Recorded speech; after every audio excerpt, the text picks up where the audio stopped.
அனைவருக்கும் வணக்கம். மொழி பாடமா பாதையா சிறப்பு நிகழ்ச்சிக்கு உங்க அனைவரையும் அன்போடு வரவேற்கிறோம். 1930களில் இருந்தே தமிழ்நாட்டில் இந்தி திணிப்புக்கு எதிரான குரல் வலுவா ஒழிச்சுக்கிட்டே இருக்கு. அது இன்னும் மிக வலுவா ஒழிச்சுக்கிட்டே இருக்கு. காரணம், இந்தி திணிப்பு அப்படின்னு சொல்லி வருகிற போது அதுக்கு எதிரான குரல் அப்படிங்கிறது இன்னும் அதிகமாக வலுப்பெற்று கொண்டே இருக்கிறது தமிழ்நாட்டில். அதே மாதிரியான சூழல் தான் இன்றைக்கு தமிழ்நாட்டில் நிலவிக்கிட்டு இருக்கு. இந்த அடிப்படையில் மொழி அப்படிங்கிறது ஒரு பாடமா பாதையா, அதாவது இந்திக்கு ஆதரவாக சிலர், இந்தி திணிப்பு எங்களுக்கு வேண்டாம் அப்படின்னு ஒரு குழு, இப்படியாகத்தான் இந்த நிகழ்ச்சியை நாம இன்னைக்கு முன்னெடுத்திருக்கிறோம். அந்த வகையில வலதுசாரி ஆதரவாளர்களாக, இன்னும் சொல்ல போனா இந்த நிகழ்ச்சிக்கு ஏற்ற மாதிரி இந்திக்கு ஆதரவாளர்களாக 4 பேர் வருகின்றிருக்கிறாங்க. நித்யானந்தம் அவர்களை வருக என வரவேற்கிறோம். அதே போல சரவண பெருமாள் அவர்களையும் வருக என வரவேற்கிறோம். பிரபு மற்றும் குமார் 2 பேரையும் வருக என வரவேற்கிறோம். அதே போன்று இந்தி திணிப்புக்கு எதிர் என்கிற மனநிலையில் இருந்து பேசுவதற்காக 4 பேர், பத்மபிரியா அவர்கள், அதே போன்று சேலம் தரணிதரன் அவர்கள், சுகுணா திவாகர் அவர்கள், விக்னேஷ் ஆனந்த் அவர்கள், அனைவருக்கும் வணக்கம். நான் முதல்ல உங்ககிட்ட ஆரம்பிக்கணும்னு நான் நினைக்கிறேன். இந்தி அப்படிங்கிறது ஏன் அவசியம், கற்றுக்கணும்னு நீங்கள் நினைக்கிறீங்க சார்? மொழி பாடமா பாதையா சிறப்பு நிகழ்ச்சியை பார்வையிடும் பார்வையாளர்களுக்கு என்னுடைய பணிவான வணக்கத்தை தெரிவித்துக் கொள்கின்றேன், அரங்கத்தில் உள்ளோர் உட்பட. ஹிந்தி படிக்க வேண்டும், ஹிந்தி திணிக்கப்பட வேண்டும் என்று என்னுடைய கருத்து கிடையாது. எவருடைய கருத்தும் இந்தியாவில் இருப்பதாக நான் கருதவில்லை. எங்காவது ஒருவர் ஹிந்தி படித்தே ஆக வேண்டும் என்ற நிலையை உருவாக்கி இருக்கின்றார்கள் இந்த வரலாற்றிலே, சுதந்திர இந்தியாவிலே என்று சொன்னால் அது காங்கிரஸ் கட்சி 68 வரை மும்மொழி திட்டம் என்ற பெயரில் அனைத்து மாநிலங்களிலுமே ஹிந்தியைத்தான் 3வது மொழியாக திணித்தார்களா, கொடுத்தார்களா, எடுத்தார்களா எனக்கு தெரியாது. நீங்கள் இப்பொழுது சொன்ன வார்த்தையை பொருத்தி பார்த்து கொள்ளலாம். ஆனால் இன்றைக்கு சிறப்பான ஒரு ஆட்சி நிலவுவதாக நம்மை போன்றவர்கள், என்னை போன்றவர்கள் கருதுகிறார்கள். அப்படி சிறப்பான ஆட்சி நடத்துகின்ற மோடி அவர்கள் நிச்சயமாக ஹிந்தியை படிக்க வேண்டும் என்று எங்கேயும் சொல்லவில்லை.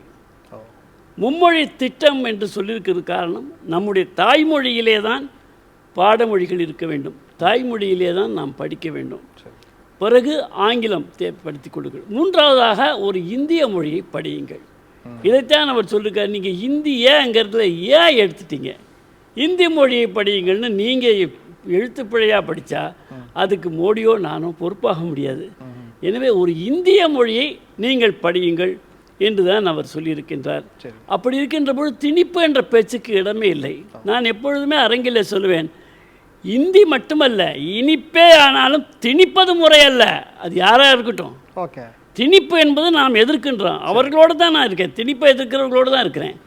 ஆனால் இந்தி திணிப்பு என்பது இல்லாத ஒன்றை கற்பனை செய்து கொண்டு நீங்கள் எதை வேண்டுமானாலும் படிக்கலாம், ஏதாவது ஒரு மொழி படிக்க வேண்டும் என்று சொன்னால் அது நாங்கள் ஏற்றுக்கொள்ள மாட்டோம் என்று சொல்வது அது திணிப்பு இல்லை, ஆனால் இந்திக்கு மக்களிடத்திலே ஒரு வெறுப்பை உண்டாகும். கண்டிப்பா சார், நீங்க சொல்ற நான் அப்படி புரிஞ்சுக்கிறேன். அப்ப காங்கிரஸோடைய மொழிக் கொள்கை அப்படிங்கிறது வேற, பாஜகவினுடைய கொள்கை அப்படிங்கிறது வேற. அவங்க தான் திணிச்சாங்க, நாங்க திணிக்கல நீங்க சொல்றீங்க. பதில் நாங்க கேட்டுக்கிறோம். பாஜக சார்பில் பேசல. ஓகே, மோடி அவர்களும் அந்த பாஜகவும் திணிக்கவில்லை என்பது என்னுடைய ஆழமான நம்பிக்கை, கருத்து. இது உங்களுடைய ஆழமான புரிதல். அவர்கள் எந்த மாதிரி புரிஞ்சு வச்சிருக்காங்க அப்படிங்கிறது நம்ம கேட்டுக்கலாம்.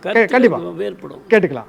தரணி அவர் என்ன சொல்றாருன்னா, நீங்க காங்கிரஸையும் இதையும் ஒப்பிட்டு பார்க்கணும், ரெண்டு வேற அப்படிங்கிறார். அதுதான் திணிப்பு, இது திணிப்பு இல்ல. திணிப்பு இல்லைன்னா அமித்ஷா அவர்கள் எதற்காக ஒரு முறை இல்லை பல முறை ஒன்றிய அமைச்சர்களோட அலுவல் மொழி ஆங்கிலம் ஹிந்தியாக இருக்க வேண்டும், இந்திய நாட்டோட தூதரங்களோட மொழி அலுவல் மொழி ஹிந்தியாக இருக்க வேண்டும், ஏன் ஆங்கிலம் லிங்க் லாங்குவேஜாக இருக்கணும், ஏன் ஹிந்தி இருக்கக்கூடாது, இந்தியா மொழி இருக்கக்கூடாது அப்படின்னு பலமுறை கேட்டிருக்காரு.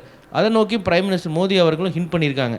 இதுதான் நம்மளோட பிரச்சனை. இப்போ 2வது கேள்வி இங்கே ஒரு ஃபெட்ரல் கண்ட்ரி, அப்படி இருக்கும்போது நீங்கள் எதனால் இங்கே மும்மொழி கொள்கையை திணிக்கிறீங்க? அதுக்கு மேலேயும் நான் போகிறேன். இங்கே பிரச்சனை எதனால் உதயமாச்சு? சர்வ சிக்ஷா அபியானுக்கு 2150 கோடி ரூபாய் காசு தரணும், சரிங்களா? அது 2001 ஆரம்பித்த திட்டம். அது ஆக்சஸ் டு எஜுகேஷன். அது சிறப்பாக செய்கிற மாநிலம் எது? தமிழ்நாடு, கேரளா. மோசமாக செய்கிற மாநிலம் எது? குஜராத், மத்திய பிரதேஷ். இது ஒன்றிய அரசோட தரவுகள். ஆனால் குஜராத்துக்கும் மத்திய பிரதேஷுக்கும் நீங்கள் ஃபுல் காசை கொடுத்துட்டு தமிழ்நாடுக்கும் கேரளாவுக்கும் ஒரு ரூபா கூட காசு தரல, ஜீரோ. நீங்கள் கொடுத்தது முட்டை. நம்ம ஸ்டேட் பட்ஜெட்டில் தான் இப்போ காசு ஒதுக்கியிருக்கோம். அந்த காசை கேட்டால் நீங்கள் தரேன்னு சொல்லணும். தரலன்னா ஏன் தரலன்னு சொன்னால் என்ன சொல்கிறீங்க? நீங்கள் என்இபி கையெழுத்து போட்டால் தான் நாங்கள் அந்த 2150 கோடி ரூபாய் காசு தருவோம் அப்படிங்கிறீங்க. என்இபிக்கும் சர்வ சமூக சிக்ஷா அபியானுக்கும் என்ன சம்பந்தம்? ஓகே. என்இபிங்கிறது ஒரு பாலிசி டாக்குமெண்ட், எந்த ஸ்டேட் வேணுமா யூஸ் பண்ணிக்கலாம்னு சொல்லி தான் எடுத்துகிட்டு வந்தாங்க. காங்கிரஸ் காலத்தில் என்இபி வந்தது, அது ஆப்ஷனலாக தான் இருந்தது. அதை வந்து யாருமே வந்து என்ஃபோர்ஸ் பண்ணல. சரி, வேணும்னா எடுத்துக்கலாம், அது பாலிசி. அதே மாதிரி அது ஒரு திட்டமாக இருந்தாலும் ரெண்டு திட்டத்துக்கு சம்மந்தம் இல்லை, நீங்கள் ஏவியும் பியும் கம்பேர் பண்ண முடியாது. ஓகே. ஸோ இது வந்து கிளியர் கேஸ் ஆஃப் பிளாக்மெயில். சரிங்களா, நீங்கள் வந்து இது பண்ணால் தான் பண்ணுவோன்னு. ஆனால் என்இபியில் நீங்கள் என்ன வச்சுருக்கீங்கன்னா மும்மொழி படிக்கணும்னு வச்சுருக்கீங்க. என்இபியில் நிறைய பிரச்சனைகள் இருக்குது. சரி, நான் இப்போ மும்மொழியில் நிற்கிறேன், மும்மொழி படிக்கணும்னு நினைக்கிறீங்க. ஆனால் இப்போ இந்தியா மொழிகள் 15 மொழிகள் இருக்குது. எவ்வளோ மொழிகள்? 15 மொழிகள். இந்த 15 மொழிகளுக்கும் நீங்கள் ஆசிரியர் போடணும் அப்படின்னா ஒரு பள்ளிக்கூடத்தில் குறைஞ்சது 2 ஆசிரியராச்சும் தேவைப்படும், இல்லை ஒரு ஆசிரியர்னு வச்சுக்கோங்க. அப்படின்னா அரசு பள்ளி மட்டுமே கிட்டத்தட்ட 60,000 பள்ளிகள் இருக்குது. அப்படின்னா 15 மொழிகளுக்கும் ஒவ்வொரு ஆசிரியர் போட்டிங்கன்னா 9 லட்சம் ஆசிரியர்கள். ஓகே. 9 லட்சம் ஆசிரியர்கள் கிட்டத்தட்ட 1 லட்ச ரூபாய் சம்பளம் இப்போ ஊழியர்களுக்கு. அப்படின்னா வருஷம் 12 லட்சம். ஓகே. அதோட பட்ஜெட் எவ்வளோ தெரியுமா போகுது? கிட்டத்தட்ட 1.08 lakh crores. Tamil Nadu education budget எவ்வளவு? 54,000 crores, 47,000 crores school education budget. UP இது 30,000 கோடி. அப்படின்னா யூபியில் வந்து கிட்டத்தட்ட 1,40,000 கோடி தேவைப்படும். அப்படின்னா எஜுகேஷன் பட்ஜெட்டோட 5 மடங்கு அதிகம். அவங்க ரெவன்யூவில் கிட்டத்தட்ட ஒரு 1/3. ஸோ அப்படின்னா அது சாத்தியம் கிடையாது. இவென்ச்சுவலாக அது என்ன ஆகும்னு பார்த்தா அது ஹிந்தியாக தான் நிற்கும். அதற்கு உதாரணம் வந்து கேட்குறேன், கேந்திர வித்யாலயா ஸ்கூல், தமிழ்நாட்டில் இருக்க கேந்திர வித்யாலயா ஸ்கூல்லையே வந்து தமிழ் ஆசிரியர்கள் இல்லை. நானே ஒரு பதிவு போட்டிருந்தேன். ஏன்னா 12 மாணவர்கள் வந்து சந்திச்சாங்க. எவ்வளோ பேர்? 12 மாணவர்கள். எங்களுக்கு வந்து முதலமைச்சர் ஐயாட்ட சொல்லி வேறு ஸ்கூலுக்கு மாறிக்கலாம், ஏன்னா 9வது 10வது வகுப்புகளுக்கு நாங்கள் வந்து போர்டு எக்ஸாம் எழுதுனா ஒன்று சமஸ்கிருதத்தில் எழுதணும், இல்லை ஹிந்தியில் எழுதணுங்கிறாங்க. தமிழ் ஆப்ஷனே இல்லை. 5ஆவதுல இருந்தாங்க, இல்லவே இல்லைங்கிறாங்க. அந்த ஸ்கூலில் கடைசி 5-6 வருஷமாகவே இல்லை. ஸோ இந்த மாதிரி விஷயங்கள் நீங்கள் கேந்திர வித்யாலயா ஸ்கூல்லே இல்லை அப்படின்னா நீங்கள் எப்படி கொடுக்க போகிறீங்க? வேறு 2வது பிஎம்சி ஸ்கூல் தமிழ்நாட்டில் இருக்குல்ல, அதில் வந்து பார்த்தா கிட்டத்தட்ட 45 ஹிந்தி டீச்சர்ஸ் இருக்காங்க, 10 சான்ஸ்கிரிட் டீச்சர் இருக்காங்க, 0 தமிழ் டீச்சர்ஸ். ஸோ கடைசியாக அது ஹிந்தி தான் ஆகும். ஆனாலும் மும்மொழியுமே வச்சுக்கிட்டாலும் மொழி வந்து மாணவர்களுக்கு தேவையில்லை. அந்த சின்ன வயசுல அவங்க ஆங்கிலம் படிக்கணும், தமிழ் படிக்கணும். இப்ப மொழி படித்தால் அவங்களுக்கு பொருளாதார வளர்ச்சி ஏற்படும். எங்கேயுமே ஆராய்ச்சி கிடையாது. அப்படி ஒரு ஆராய்ச்சி இருந்தா நீங்க எனக்கு சொல்லுங்க. இதை நம்ம ஒத்துக்கிட்டோன்னு வச்சுக்கோ. பீனிங் கொஸ்டினுக்கு இப்போ 2150 கோடி நீங்க வேணும்னா நீங்க வந்து நீங்க பொருளாதார வளர்ச்சி அப்படிங்கிற அடிப்படையில இருந்து பேசுறீங்க. அவங்க சொல்றது இந்தியாவை ஒருங்கிணைக்கும் அப்படின்றாங்க. ஒரு மொழி அப்படிங்கிறது ஒருங்கிணைக்கணும்னா நான் கேட்கிறேன், வேற்றுமையில் ஒற்றுமை தான் இந்தியா. MS கோல்வார்கர் அவங்களோட தலைவர் மோடி அவர்களுக்கு ஃபோர் ஃபாதர், நமக்கு ஃபோர் ஃபாதர் கிடையாது. அவர் என்ன தெரியுமா சொன்னாரு 1970s?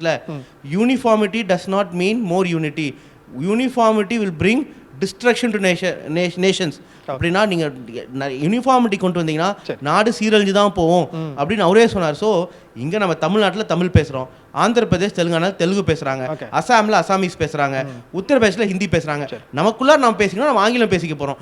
இதில் என்ன பிரச்சனை? இப்போ எல்லாரும் ஒரு வாதம் வைக்கிறாங்க, நீங்கள் டெல்லி போனால் நம்மளால வந்து ஹிந்தி பேச முடியாதனால கஷ்டப்படுறோம். நான் கேட்குறேன், அவங்க 2 மொழி படித்திருந்தால் நாம் அங்கே போகும்போது அவங்கள்ட்ட ஆங்கிலத்தில் பேசிக்கலாமா இல்லையா? சரி, பேசுவோம், நம்ம தொடர்ந்து பேசுவோம். அதாவது இதில் அவர் வைக்கிற ஒரு விஷயங்கிறது இப்போ நித்யானந்தம் சார் சொன்னாங்க, நாங்கள் திணிக்கலைங்க, இன்னொரு மொழி எக்ஸ்ட்ரா கற்றுக்கன்னு தான் சொல்கிறாங்க அப்படிங்கிறதான். அவரில் கேட்குற லாஜிக்கலாக இருக்குது. அங்கீகரிக்கப்பட்ட மொழிகள் அப்படின்னா 22, நீங்கள் 22 டீச்சர்ஸை போடுவீங்களா? அது எப்படி சாத்தியம் அப்படின்னு ஒன்று கேட்குறாரு. நித்யானந்தம் சார் பதில் சொல்ல ரெடியாக இருக்கிறார். மற்றவங்கள்ட்ட நான் பேசிட்டு வந்துடுறேன் ப்ளீஸ். 22 மொழியை வந்து அரசியல் சட்டம் உருவாக்கின காலத்தில் 22 மொழியும் அஃபிஷியல் லாங்குவேஜ் ஆக்கணுங்கிற பேச்சுவார்த்தை நடந்தது. அன்றைக்கி இருந்த பாரிஸ்டர்ஸ் அறிஞர்கள்லாம் அதை பற்றி யோசித்தாங்க. ஆனாலும் நாட்டோட சூழல், நாடு இப்போ தான் அந்நியர்கள்ட்டேருந்து விடுபட்டுருக்கிறது, அதை கட்டமைக்கணும், அதுக்கு நிறைய சீர்திருத்தங்கள் கொண்டு வரணும், அது அப்புறம் பார்த்துக்கலான்னு அப்படி பெண்டிங்கில் வச்சாங்க. இப்போ தரணிதரன் சொல்கிறது போல் 22 மொழியையும் கொண்டு வரணுங்கிற பெருந்தன்மை இருக்கக்கூடிய தரணிதரனுக்கு ஏன் ஒரு மொழி இந்த மாநில மொழியை கொண்டு வரக்கூடாதுன்னு நினைக்கிறாருன்னு இல்ல. அவருக்கு அந்த பெருந்தன்மை இல்லை, அவருக்கு அந்த சிந்தனையே இல்லை. அந்த சிந்தனை என்பது அவர் பிரதமர் மோடி கிட்ட இருக்குன்றாரு. அவர் சொல்லல சார். அதாவது இந்த இன்னைக்கு உள்ள தலைப்பு மொழி பாடமா பாதையா தானே. நான் அதுக்கு வந்த உடனே அதை பார்த்த உடனே எனக்கு என்ன தோணுச்சு தெரியுமா? பாடமா பாதையா, இந்த ரெண்டையும் அனைத்தும் மொழிதான் அப்படிங்கிறது என்னுடைய பார்வை. ஏன்னா ஒரு மொழி தெரிந்தால்தான் கண்ணு பிறந்த உடனே கண்ணு தெரிஞ்சிருது, தன்னால் தெரிஞ்சிருது, காது கேட்கறது, அப்புறம் இப்போ ஸ்கூலில் போகிறோம், படிக்கிறோம், போகிறோம், பல மொழி தெரிஞ்சால் பல மொழி கலாச்சாரத்தை தெரிஞ்சுக்கலாம், பல மொழி கலாச்சார நூல். சார் எனக்கு வயிறு வலிக்குது அப்படின்னா தமிழில் சொன்னாலே போதும் சார், எனக்கு வயிறு வலி. வயிறு வலியை குணப்படுத்துறதுக்கும், காய்ச்சல் வந்தால் குணப்படுத்துறதுக்கும், கிடைச்சா சாப்பிட்றத கேட்டு வாங்கி சாப்பிட்றதுக்கும் மொழி கற்றுக்கிட்டா அவ்வளோ குறுகிய பார்வையில் நம்ம இருக்கக்கூடாது. சரி, மனிதன் வந்து கற்றது கல்லளவு, கல்லாதது உலகளவு. சரி சார். அப்போ நிறைய கல்லாத விஷயங்களை கற்றுக்கணும் அப்படின்னா புதுசாக எதை தேடல் இருந்துக்கிட்டே இருக்கணும். அதாவது நாம் வந்து பாசிட்டிவாக தான் திங்க் பண்ணணும். ஓகே, நம்ம இப்படி இருந்தோம் அல்லது 100 வருஷத்துக்கு முன்னே இப்படி இருந்தது, 100 வருஷத்துக்கு முன்னால் நம்ம இந்த கொள்கையை ஆதரித்தோம், அதனால் இன்றைக்கும் நம்ம அப்படி தான் செய்யணுமா அப்படிங்கிறது ஒரு பெரிய கேள்வி. இல்லை, கற்பதற்கு அவங்க தடை இல்லை அப்படிங்கிறது தான். என்னென்னா அவங்க அறிவியல் ரீதியாக நீங்கள் கற்றுக்கொள்ளுங்க, நீங்கள் இயற்பியலோ வேதியியலோ உயிரியலோ கற்றுக்கொள்ளுங்க. ஒரு மொழிக்கு இவ்வளவு அவசியம் தேவையாங்கிறத ஒவ்வொரு மொழியிலையும் ஒவ்வொரு மொழி அது மொழிக்கு பின்னால் ஒரு பெரிய பேக்கேஜ் இருக்குது சார். ஓ, இப்போ ஆங்கிலம்ங்கிறது ஐரோப்பிய அவங்களுடைய மொழி, இங்கிலீஷ்காரங்களுடைய மொழி. சரி, அதுக்கு பின்னால் ஒரு பெரிய பண்பாடும் கலாச்சாரமும் அவங்கள்ட்ட இருக்குது. அதை என்ஜாய் பண்ணவங்களுக்கு நல்லா தெரியும். அதுபோல் நம்ம தமிழ் மொழி இருக்குது, நமக்கு அந்த மொழிக்கு பின்னால் ஒரு பெரிய தத்துவம் இருக்கிறது. ஓகே, அதுபோல் ஹிந்தி, இப்போ நம்மளாம் இப்போ இங்கே தமிழ் சினிமா இண்டஸ்ட்ரி இங்கே எப்போ வந்து 50 37 40 வந்திருக்கோம். அதுக்கு முன்னே பாம்பேல ஹிந்தி படத்தெல்லாம் நான்லாம் காத்து கிடந்து சினிமாவில் தேட்டரில் பார்த்ததுலாம் பாட்டுக்காக. அந்த ஒன்றும் மொழி தெரியலனாலும் நம்மள தெரியாமலே நம்ம பார்த்துருக்கோம் அந்த காலத்தில் சின்ன வயசில். ஓகே, நமக்கு நீங்களே ஒத்துக்கிட்டீங்க மொழி தெரியலனாலும் ரசிக்கணும்னா பார்க்கலாம், அதுக்கு மொழி அவசியம் நீங்களே ஒத்துக்கிட்டீங்க. ஆமாம், மொழி வந்து இப்படி தான் இருக்கும். மொழி கற்றுக்கிறதுங்கிறது இப்போ நீங்கள் ஒரு மாணவனோட உரிமை, அவங்களோட பெற்றோர்கள் எடுக்க வேண்டிய மொழி தனிப்பட்ட உரிமை. அரசாங்கம் 3 மாதம் தாய் வயிற்றில் குழந்தையாக இருக்கும்போதே அவங்களுக்கு ஹியூமன் ரைட்ஸ் அவங்கள பேக் பண்ண ஆரம்பிச்சிருது. ஓகே, அதுக்கப்புறம் வளர்ந்து படித்து பிறந்து அவங்க படிக்கிறது, என்ன படிக்கணும், ஏது படிக்கணும், எங்கே இருக்கணும். நியாயமான வாதம் சார். ஒரு மொழியை கத்துக்கிறது என்பது அவங்களுடைய உரிமை, ஒரு அரசாங்கம் எடுக்கக்கூடாதுங்கிறதா. அதான் ஒன்றிய பாஜக அரசு செய்யக்கூடாது. அதான் பாஜக அரசு எங்க சொல்லுது. இப்போ தமிழ்நாடு அரசு தடுத்த மாதிரி தடுக்கலையே. அரசியல் சட்டத்தில் ஆர்டிகல் 351 தெளிவாக அன்னைக்கு எழுதி வைக்கப்பட்டிருக்கிறது. அவங்க ஹிந்தியை தான் சொல்லியிருக்காங்க. நிச்சயமா நிறைய குற்றச்சாட்டு. நான் முடிச்சிடறேன். இது முக்கியமான பாயிண்ட். அரசியல் சட்டத்தில் 351வது பிரிவில் ஹிந்தியை கொஞ்சம் கொஞ்சமாக சேர்க்கணும். 5 வருஷத்துலேயோ 15 வருஷம் முடிவதற்குள்ளேயோ மற்ற மாநிலங்களில் அவங்க விரும்புகிற மாநிலத்தில் முதல்ல கொண்டு வரணும். விரும்பாத மாநிலத்தில் அவங்க 4-5 மாநிலம் சேர்ந்து முடிவெடுத்தாங்கன்னா அதை ஒத்துக்கணும். இப்படியெல்லாம் நிறைய சரத்துகள் போடப்பட்டிருக்கிறது. ஏன்னா நம்ம முதல்ல முகலாயர்கள் இஸ்லாமியர்கள் ஆட்சிக்கு உட்பட்டிருந்தோம். அதுக்கப்புறம் ஆங்கிலேயர்கள் ஆட்சி வந்தது. 1947 சுதந்திரம் கிடைச்சது. அதுக்கப்புறம் நமக்குன்னு ஒரு மொழி, நம்ம இப்போ ஒரு மோனோபுள்ளியாக உலகத்தில் உருவாகி கொண்டிருக்கிறோம்.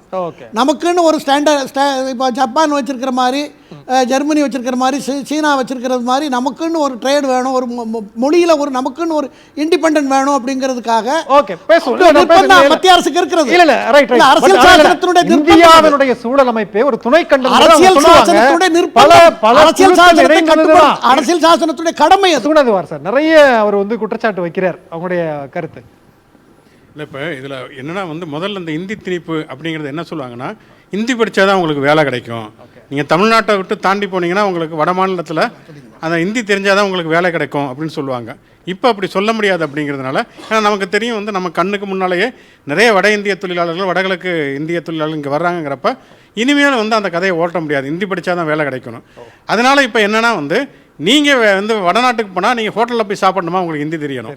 இப்படி ஒருத்தர் சொல்கிறார். இன்னொருத்தர் என்ன சொல்கிறாங்கன்னா, வடநாட்டிலேருந்து இங்கே ஒருத்தர் பானிபூரி கடை போட்டிருக்காருன்னா அவர்கிட்ட பானிபூரி சாப்பிட்றதுக்கு உங்களுக்கு ஹிந்தி தெரியணும்.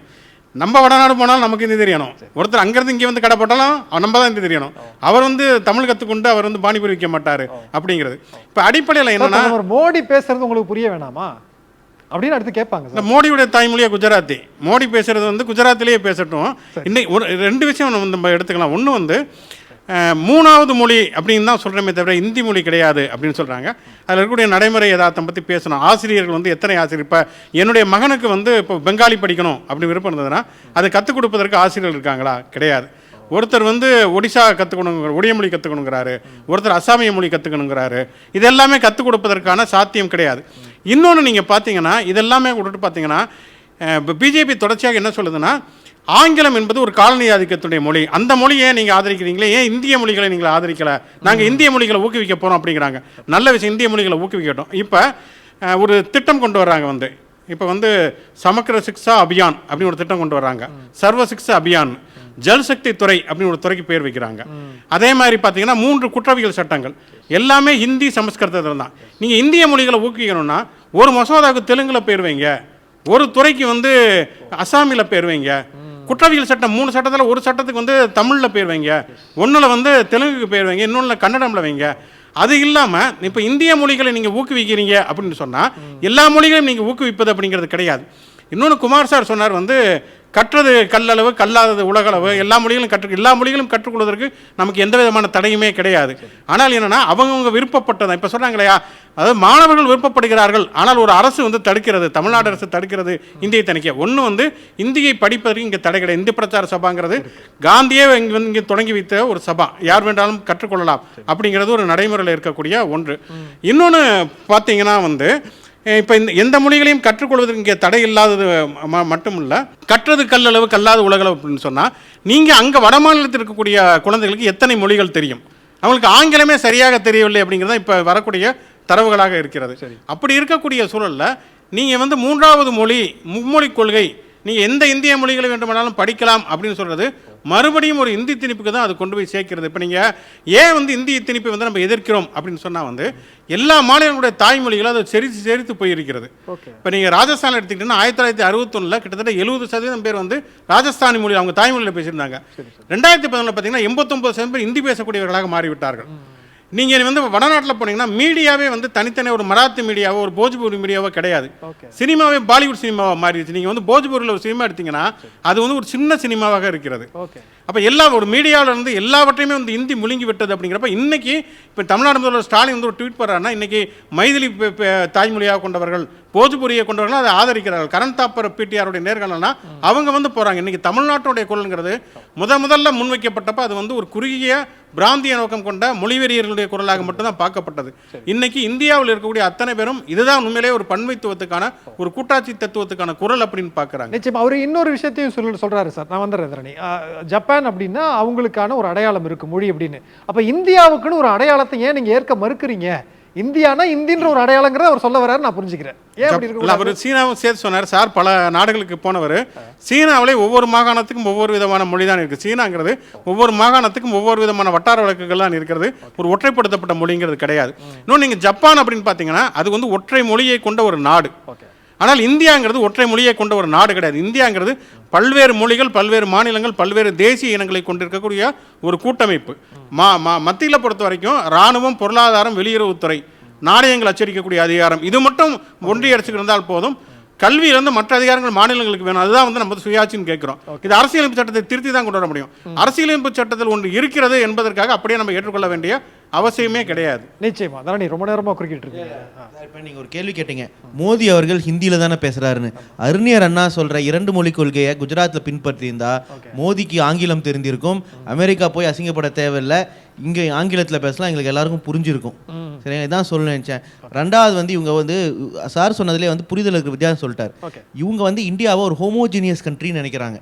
அதுதான் கிடையாது. India is a pluralistic country, is grandest experiment on pluralism in the world. உதாரணம் சுவிட்சர்லாண்டில் கொடுக்குறேன். சுவிட்சர்லாண்டில் மொத்தம் 3 மொழிகள் இருக்குது. ஒரு பகுதி சூரிக் பகுதியில் ஜெர்மன் பேசுவாங்க, ஜெனீவா பகுதியில் ஃப்ரெஞ்சு பேசுவாங்க, கீழே இருக்க பகுதியில் இட்டாலியன் பேசுவாங்க. ஆனால் இங்கே இருக்க எல்லாருக்குமே வந்து ஜெர்மன், ஃப்ரெஞ்சு, இட்டாலியன் தெரியும்னா தெரியாது. அவங்களுக்கு ஜெனீவா பகுதியில் இருக்க மக்களுக்கு ஃப்ரெஞ்சும் ஆங்கிலமும் தெரியும், ஜெர்மன் ஜூரிக் பகுதியில் இருக்க மக்களுக்கு ஜெர்மனும் ஆங்கிலம் தான் தெரியும். அது கீழே இருக்க பகுதி மக்களுக்கு இட்டாலியனும் ஆங்கிலம் தான் தெரியும். சிங்கப்பூர்லேயும் அப்படி தான். அங்கே தமிழ் மக்களும் இருக்காங்க, சைனீஸ் மக்களும் இருக்காங்க. ஆனால் அவங்களுக்கு தாய்மொழி சைனீஸ் படிப்பாங்க, தமிழ் ஆரிஜின் மக்கள் தமிழ் படிப்பாங்க. ஆனால் இவங்க 2 பேரையும் சேர்ந்து பேசுறதுக்கு ஆங்கிலம். கொரியாவிலையும் சரி, ஜப்பான்லேயும் சரி, இப்போ எல்லாமே இங்கிலீஷ் ஃபோக்கஸ் கொடுக்க ஆரம்பிச்சாங்க. சைனாலையும் 2 மொழி கொள்கை, சைனீஸ் ப்ளஸ் இங்கிலீஷ். சரிங்களா? ஆனால் சைனாமே வந்து ஒரு அத்தாரிட்டேரியன் நாடு. ஏன் அண்ணா அந்த மாதிரி இந்தியாவை ஆக்கணும்னு நினைக்கிறாருன்னு தெரியல, சர்வதிகார நாடு ஆக்கணும்னு நினைக்கிறாருன்னு எனக்கு தெரியல. இது ஜனநாயக நாடு. ஒவ்வொரு மாநிலமும் வந்து ஒரு நாடு மாதிரி இங்கே தனி கலாச்சாரம், தனி மொழி, தனி பண்பாடு, வரலாறே இருக்குது. பார்த்தீங்கன்னா தமிழ்நாடோட கலாச்சாரம் ஹிஸ்ட்ரி எடுத்து பார்த்தீங்கன்னா 5000 வருஷம் பழமையானது, நமக்கு ஆராய்ச்சியில் தெரிஞ்சிருக்கு. அதே மாதிரி ஒவ்வொரு மொழிக்கும் ஒரு கலாச்சாரம், பண்பாடு இருக்கு, அதை நீங்க தெரிஞ்சுக்க வேணாமாங்கிற அக்கறையில தாங்க. சரி சார், அப்படின்னா உலகம் ஃபுல்லாக 200 மொழி இருக்குங்க, 200 மொழி மட்டுமே படிக்க முடியுமா? இப்போ ஏழை எளிய மக்கள், நடுத்தர மக்கள் அரசு பள்ளிக்கு போகிறாங்க. அவங்களுக்கு அரசாங்கத்தோட கடமை என்ன? அவங்கள அந்த பாவர்ட்டிலேருந்து நம்ம மேலே எடுத்துகிட்டு வரணும். இப்போ கிராமப்புறத்தில் ஒரு இருக்காங்கன்னா அவங்களுக்கு நம்ம என்ன தேவை? அவங்களுக்கு பொருளாதாரத்தை முன்னேறணும்னா ஒரு ஐடி வேலைக்கு போகணும். அந்த ஐடி வேலைக்கு போனால் என்ன தேவை? அவங்களுக்கு கம்ப்யூட்டர் ப்ரோக்ராமிங் தேவை. அதுக்கு கம்ப்யூட்டர் ப்ரோக்ராமிங் என்ன ஃபவுண்டேஷன் தேவை? ஆங்கிலம் தேவை. அதுக்கப்புறம் அவங்களுக்கு வந்து மேக்ஸ் கணக்கெல்லாம் எல்லாம் தெரியணும். அதுக்கப்புறம் கம்ப்யூட்டர் எல்லாம் படிக்கணும். அதை வச்சு அவங்க வேலைக்கு போனால் நொய்டாவில் இருக்கிற விப்ரோக்கு வேலைக்கு போனாலும் ஆங்கிலமும் அறிவியல் கல்வி அப்படிங்கிற அடிப்படையில நீங்க பேசுறீங்க. வேற நீங்க சொல்லுங்க சார். மோடி அரசு வந்து மும்மொழி கல்வி கொள்கையை வந்து கொண்டு வராங்க, அது வந்து திணிக்கிறாங்கன்னு சொல்றாங்க. இப்போ நாங்கள் என்ன கேட்குறோன்னா, அது மாணவர்களுடைய கேள்வி. மும்மொழி கேள்வியை நாங்கள் ஏன் படிக்கக்கூடாது அப்படின்னு சொல்லி நீங்கள் ஏன் திணிக்கிறீங்கன்னு கேட்குறாங்க. நீங்கள் ஏன் திணிக்கிறீங்க? நீங்கள் வேணால் ஒன்று பண்ணுங்கள், அரசு ஒரு விஷயத்தை ஒன்றா பண்ணலாம்.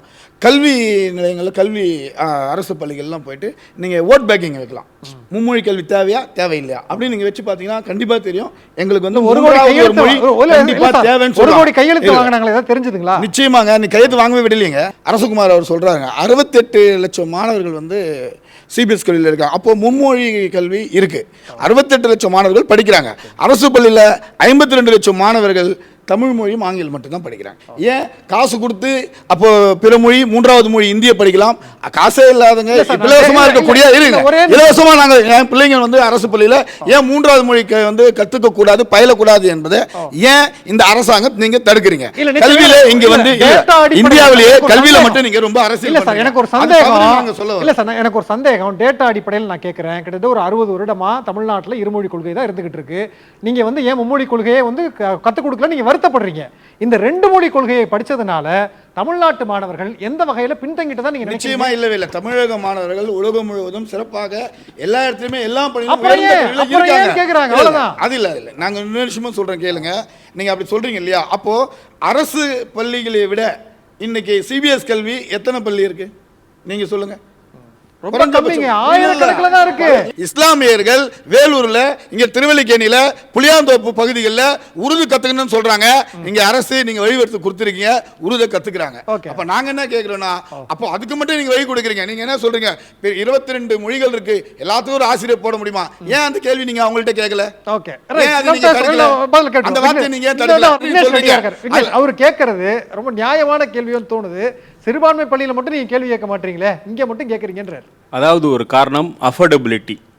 ஃபர்ஸ்ட் மோடி வந்து கான்ஸ்டியூஷனை மதிக்கிறார் அப்படின்னு சொல்கிறாங்க இல்லையா? அவர் வந்து பாராளுமன்றம் செல்லும் போது கான்ஸ்டியூஷன் தொட்டு கும்பிட்டு பாராளுமன்ற வாசலில் தொட்டு கும்பிட்டு எல்லாம் போகிறார். பீப்புள்ஸ் மேண்டேட்டை பிரதமர் மதிக்கிறார்னு சொல்கிறாங்க. பீப்புள்ஸ் மேண்டேட் என்ன அப்படின்னா 1967 திமுகவுக்கு கிடச்சிது இல்லையா? திமுக அண்ணா அவர்கள் வந்து இருமொழி கொள்கையை நிறைவேற்றினார். இப்பயுமே அவங்களோட மொழிக் கொள்கை எது வந்தாலும் அதர் தென் தமிழ்நாடுன்னு தான் சான்சர்ட்லேயே இருக்குது. கரெக்டாக இல்லையா? அப்போ கான்ஸ்டியூஷனை மோடி அவர்கள் மதிக்கணும். பீப்புள்ஸ் மேண்டேட், அதாவது திமுகவுக்கு பீப்புள்ஸ் மேண்டேட்னா யார்? பேரண்ட்ஸு, ஸ்டூடெண்ட்ஸோட பேரண்ட்ஸ் தான் வந்து ஓட்டு போட போகிறாங்க. இத்தனை வருஷமாக திமுகவும் அதிமுகவும் தான் மாறி மாறி ஆட்சி வருது. அவர்கள் இருவருமே இருமொழி கொள்கை தான் எங்களுடைய கொள்கை அப்படின்னு ஆட்சி செய்கிறாங்க. அதுவும் இல்லாமல் இங்கே பல பேர் இந்திக்காக உயிர் நீத்திருக்கிறார்கள். இந்தின்னு இல்லை, அப்பையும் அவர்கள் மும்மொழி என்று தான் சொன்னார்கள். மும்மொழிக்கு எதிராக இந்திக்கு எதிராக உயிர் நீத்தார்கள். இங்கே எங்களால் 3வது மொழி படிக்க முடியல, இந்தி எங்களுக்கு படிக்க முடியல அப்படின்னு யாராவது இறந்துருக்காங்களா? அவங்களே வேணாலும் டேட்டா சொல்லிட்டோம், என்னால் மும்மொழி படிக்க முடியல, என் பிள்ளையால் மும்மொழி படிக்க முடியல, அதனால் மன வருத்தப்பட்டு நாங்கள் யாரைய தற்கொலை பண்ணியிருக்கோம், உயிர் நீத்திருக்கோம். தற்கொலைக்கு ஏன் கொண்டு போறீங்க? இல்ல படிக்கிறதுக்கு அலோ பண்ணுங்க. அப்ப தற்கொலை பண்ணிட்டா நீங்க ஹிந்தி படிக்கலாம் சொல்வீங்களா? இல்ல பண்ணுங்க சார். அப்ப தற்கொலை பண்ணிட்ட பெரிய ஹிந்தி படிக்கலாம். நான் என்ன சொல்றேன், தமிழுக்காக இங்க மொழிப்போர் தியாகிகள் கூட்டம் நடக்குது. தமிழுக்காக, தமிழை காப்பாற்றுவதற்காக இங்க பல பேர் உயிர் நீத்திருக்கிறார்கள். அவர்களுக்கு மொழிப்போர் தியாகி என்ற ஒரு நினைவு தினம் திமுகவும் கடைபிடிக்குது, திராவிட கட்சிகள் 2மே கடைபிடிக்குதுன்னு வைங்க. இந்த மாதிரி என்னால மும்மொழி படிக்க முடியல, ஓகே, என்னால் வந்து ஹிந்தி படிக்க முடியல அப்படின்னு யாராவது இறந்துருக்காங்களா? இங்கே தமிழ்நாட்டில் நீட்டினால் பாதிக்கப்பட்டு தற்கொலை செய்த மாணவர்கள் எத்தனையோ பேர் இருக்காங்க கடந்த 7 வருஷத்தில். அப்பையெல்லாம் அவங்களுக்கு ஏதாவது கோபம் வந்ததா? எங்கள் பிள்ளைங்க வந்து நீட் படிக்க முடியலையே, ஒரு பிற்படுத்தப்பட்ட தலித் மாணவர்களால் படிக்க முடியலையே. இப்போ டேட்டா எடுத்து பார்த்தா நீட்டுக்கு முன்னையும் பின்னையும் ஓபிசியிலையும் தலித் மக்களும் எத்தனையோ பேர் பாதிக்கப்பட்டிருக்காங்க, எத்தனையோ மாணவர்கள் இறந்திருக்காங்க. ஒன்றிய நிதியமைச்சர் நிர்மலா சீதாராமன் அவர்கள் வருத்தப்பட்டாங்க, நான் தமிழ்நாட்டில் படிச்சேங்க, என்ன படிக்கவே விடலன்னு. அது போதாதா? இல்ல, அவங்களுக்கு ரூ போட்டா கூட இப்ப வருத்தம் வருது இல்லையா? மொழி பிராந்தியவாதம் என்னும் பெயரில் பிரிவினைவாதத்தை தூண்டுகிறார் முதலமைச்சர் அப்படின்றது சொல்றாங்க. ஆனா முதலமைச்சர் சொல்ற மாதிரியே இங்க நம்மளுக்கு பேரிடர் நிதி அவர்கள் இப்போது வரையும் தரவில்லை. அப்போதெல்லாம் அவர்களுக்கு தேசியம்ன்ற இதுல தமிழ்நாடு இல்லையான்றது எனக்கு தெரியல. நான் சொல்றது சிம்பிளா, இங்க நீங்க கான்ஸ்டிடியூஷனை மதிக்கணும், பீப்புள்ஸ் மேண்டேட்டை மதிக்கணும். இத்தனை பேர் உயிர் நீத்திருக்கார்கள், அவர்கள் உயிருக்கான மரியாதையை தரணும். இன்னொன்னு, உங்களுக்கு அப்படிதான் 3வதா ஏதாவது ஒரு மொழி தெரிஞ்சுக்கணும் அப்படின்னா நீங்க படிக்கிறதுக்கான எல்லா இதுவுமே இருக்கு. கவர்மெண்ட் ஸ்கூல்ல அதுக்கான அஃபோர்டபிலிட்டி இல்லை. தமிழும் இங்கிலீஷும் சயின்ஸும் மேக்ஸும் சொல்லி தரதுக்கான இது இருக்கு. உருது சொல்லி தராங்கன்னா உருது சொல்லி தரதுக்கான அஃபோர்டபிலிட்டி அங்க இருக்கிற சிறுபான்மையின் மக்கள் இருக்கிறார்கள். இதுதான் பாயிண்ட். நிச்சயமா அப்ப சிபிஎஸ்இ பள்ளி மாதிரி சிறுபான்மை பள்ளிகளை நீங்க பாத்துக்க வேண்டியதான். சிபிஎஸ்இங்கிறது ரொம்ப மைனாரிட்டி சார். அங்க தமிழ் மீது எதுவும் தாழ்வு மனப்பான்மையான்றது எனக்கு புரியல. தமிழ் படிச்சா மட்டும் போதாது, ஹிந்தி படிச்சாதான் அறிவாளி அப்படின்னு இவங்க நினைக்கிறாங்களான்றது எனக்கு புரியல. நிச்சயமா நம்ம பேசுவோம். ஒரே செகண்ட். இப்ப சுருக்கமா ஒரு நாளைக்கு முன்னாடி டேட்டா பாயிண்ட் ஹிந்துல வந்தது. அதுல என்ன சொல்றாங்க, உத்தரப்பிரதேசம் தமிழ்நாட்டுல இருந்து 5 மடங்கு கம்மி மக்கள் தான் வெளிநாட்டுல இருக்காங்களாம். உத்தரப்பிரதேசம் 5 மடங்கு கம்மி மக்கள். ஆனா தமிழ்நாட்டிலிருந்து வெளிநாட்டுல இருக்கவங்க தமிழ்நாட்டுக்கு உத்தரப்பிரதேசோட 4 மடங்கு சேர்த்து காசு அனுப்புறாங்க. அதுக்கு என்ன காரணம்னா, தமிழ்நாட்டில இருந்து இருக்கிற என்ஆர்ஐஸ் நல்ல பெரிய வேலையில் இருக்காங்க, அங்க இருக்கவங்க ப்ளூ கலர் ஜாப்ஸ் இருக்காங்க. அதுக்கு என்ன காரணம்? ஆங்கிலம். அதுல 3/4 பேர் தமிழ்நாட்டிலேருந்து வெளிநாட்டில் இருக்கவங்க அரசு பள்ளியில் படித்தவங்க. அரசு பள்ளியில் நாம் அவங்களுக்கு டெக்னிக்கல் ஸ்கில்லும் ஆங்கில ட்ரைனிங்கும் கொடுத்துருக்கோம். சரி, நிச்சயமா சார். நீங்க ஏன் ஹிந்தி வந்து ரொம்ப ரொம்ப அவசியம் படிக்கணும்? என்னை பொறுத்தளவுக்கு வந்து அது மிகப்பெரிய பாடத்தை என்னோட வாழ்க்கையில் கற்றுக் கொடுச்சு. இமாச்சல பிரதேசத்துக்கு நான் வந்து 2005 போய் ஒரு பிஸ்னஸ் செட் பண்ணோம், ட்ரேடிங் செட் பண்ணோன்னு போகும்போது என்னோட அனுபவத்தை நான் பகிர்ந்துக்கிறேன். அங்கே வந்து செட் பண்ண முடியாது. முதல் அடி வந்து மொழி, 2வது அடி வந்து அந்த இனம் சார்ந்த ஒரு தாக்கம். நீங்கள் இமாச்சலியை மீறி அங்கே எப்படி வியாபாரம் பண்ணிடுவீங்க அப்படின்ற ஒரு போக்கு. 2வது அடி வந்து 2011-13 பீரியடில் இப்போ மகாராஷ்டிராவில் நம்ம சொல்றோம் பாத்தீங்களா, சார் கூட சொன்னார். ஆரம்பத்திலே குறுக்கிட்டதுக்கு மன்னிக்கணும் சார். நீங்க போறீங்க இமாச்சல பிரதேசத்துல போறீங்க, ஒரு பிசினஸ் வந்து ஸ்டார்ட் பண்ணணும்னு நினைக்கிறீங்க, மொழியின் தடையினால வந்து இதுவாகுது. இப்போ இன்னைக்கு நீங்க தமிழ்நாட்டுல தமிழ்நாட்டுல இன்னைக்கு நீங்க இருக்கீங்க, ஏகப்பட்ட வட மாநிலத்தவர்கள் இங்க வந்து தொழில் செய்யறாங்க, தொழில் ஆரம்பிக்கிறாங்க. அது மட்டும் எப்படி சார் சாத்தியமாச்சு? இன்னைக்கு போஜ்பூரி பாதி இல்லாம ஹிந்தி கிடையாது. போஜ்பூரி, சமஸ்கிருதம், அதெல்லாம வந்து உருது மொழி கலந்தது தான் வந்து இன்னைக்கு வந்து இது ஆவூதி மொழி. மெயினாக ஆவூதி மொழியும் இருக்குது ஹிந்தியில். அந்த இனம் சார்ந்த இது வந்து ஹரியானாவில் இருக்குது, இமாச்சலில் இருக்குது. ஆனால் இங்கே வந்து நீங்கள் சொல்கிற மாதிரி யாதும் ஊரே யாவரும் கிழீர் அந்த இது இருக்கிறதுனால இங்கே வந்து பல பேர் வந்து வியாபாரம் செய்கிறாங்க. இன்னைக்கு கடைக்கோடி கன்னியாகுமரியிலையும் வந்து போயிருந்தீங்கன்னா இந்த கடை வச்சுருக்காங்க, அடகு கடை, நம்ம மார்வாடிங்க, ராஜஸ்தான். அது ஆனால் வந்து அவர்களுடைய போக்கு என்னன்னு பார்த்தீங்கன்னா அந்த மொழியை கற்றுக்கிட்டதுனால தான் இன்னைக்கு வந்து வியாபாரம் செய்ய முடியுது. நான் புரிஞ்சுக்கிறேன், நீங்கள் சொல்கிறத நான் புரிஞ்சுக்கிறேன். இதை தான் இவங்களும் சொல்கிறாங்க. உங்களுக்கு ஒரு தேவை இருக்கிறது, நீங்கள் இமாச்சலத்துக்கு போறீங்க, நீங்க கத்துக்கிறீங்க. நான் இமாச்சல்ல போய் பிசினஸ் ஆரம்பிக்க போறல, தரணிதரன் ஆரம்பிக்க போறல, பத்தபுரி ஆரம்பிக்க போறது இல்ல.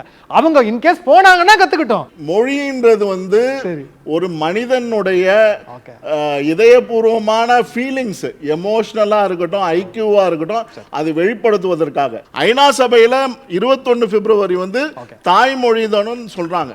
நம்ம எல்லா மொழியும் வந்து தாயா தான் நம்ம பார்க்கணும். பத்தபுரி அவங்க என்னதான் இருந்தாலும் நீங்க போய் நாளைக்கு தொழில் ஆரம்பிக்கிறனாலும் இல்ல பேசினாலும் ஹிந்தி வேணுங்க, அதை ஏன் தடுக்கிறீங்கன்னு கேட்கிறாரு அவர். மொழி அப்படிங்கிறது ஒரு உணர்வு. அவர் சொன்ன மாதிரி அது தாயை போன்றது. ஒருத்தருக்கு ஒரு தாய் தான் இருக்க முடியும், பல தாய்கள் இருக்க முடியாது. அப்படின்றப்போ இந்த அழகான ஒரு விஷயம் வந்து நமக்கு டிரான்ஸ்லேட் பண்ணி ஆப்போசிட்ல இருக்கிறவங்களுடைய உணர்வையும் அவங்க சொல்ல வர விஷயத்தையும் வந்து புரிஞ்சுக்கிறதுக்கான ஒரு விஷயமா தான் இருக்கு. ஸோ டிரான்ஸ்லேஷனுக்காகவும் கம்யூனிகேஷனுக்காகவும் இருக்கக்கூடிய விஷயம் அப்படின்னு உலகம் பார்த்துட்டு இருக்கிற இடத்துல மொழி போருக்காக உயிரை விட்டு தான் இனத்துக்காக போராடுற ஒரு மண்ணில் இருந்துக்கிட்டு எங்கள் மொழிக்கு அச்சுறுத்தல் வந்து ஏற்படும் போது அதுக்கு இன்னைக்கு தமிழ்நாட்டிலேருந்து ஹிந்தி இம்போஷனுக்காக ஒரு பெரிய குரல் வந்து எழுந்துட்டுருக்கு. ஸோ அந்த வகையில் இப்போ அண்ணன் அவர்கள்லாம் ரொம்ப உணர்ச்சிபூர்வமாக பேசினாங்க. எங்கள் வீட்டு குழந்தைங்கள்லாம் ஹிந்தி படிக்க முடியல, எங்களை என்ன சாக சொல்கிறீங்களா அப்படின்ற மாதிரிலாம் பேசினாங்க.